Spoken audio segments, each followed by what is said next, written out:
The nation's largest measles outbreak is intensifying right now. New numbers from South Carolina show new cases have doubled since Tuesday, reaching a total of 558. The epicenter is rural Spartanburg County. More than 80% of the measles cases in the outbreak, they were in unvaccinated children. That's according to the South Carolina Department of Public Health. Dr. Jessica Shepard, Chief Medical Officer of HERS, joins me now for more on this. Dr. Shepard, thank you for being with us.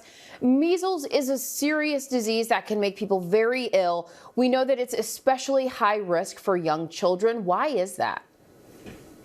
You know, measles is actually very, very contagious. And when we look at children, we want to look at the immune system of children. And that's really where we see the issue and why vaccines work. So just looking at it from a perspective of health, is your immune system is made to fight off infection. Now, when you don't have the ability to do that, that's where you typically start to see that if you're exposed to an organism such as the measles virus, this is when your system is not able to counteract or fight that disease. And this is why we're starting to see, just like you said, in unvaccinated children, one being a very infectious virus, being exposed to unvaccinated children, not having the immune system to fight that virus off.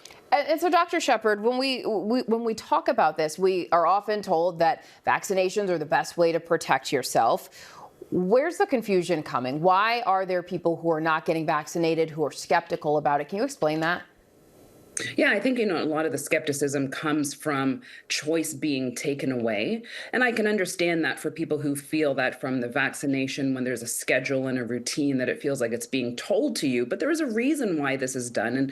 And I think that historically, when people understand just how much vaccinations have done in the history of disease and decreasing that and decreasing death. So it's not always about the disease, it's actually about dying. So particularly for measles, this is when you get, again, in childhood, that MMR vaccinations for measles started in the 1960s, and they saw between 100,000 and 800,000 cases annually of measles. And so they killed about 2 to 3 million people each year.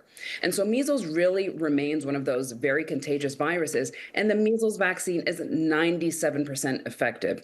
And so when we look at prevention of death being as much as 60 million deaths worldwide that it's decreases and prevented, this is really where we want to focus the numbers on. And when you make that decision, is you're not just saying someone's telling me not to do something. This is actually going to decrease death. So if you aren't sure about your vaccination status, what should you do? This is where you start to have that relationship and discussion with a healthcare provider, because this is where we are educated, and this is where we want to help people, is allow them to understand what vaccines are and if this is something that you should do for yourself and your family.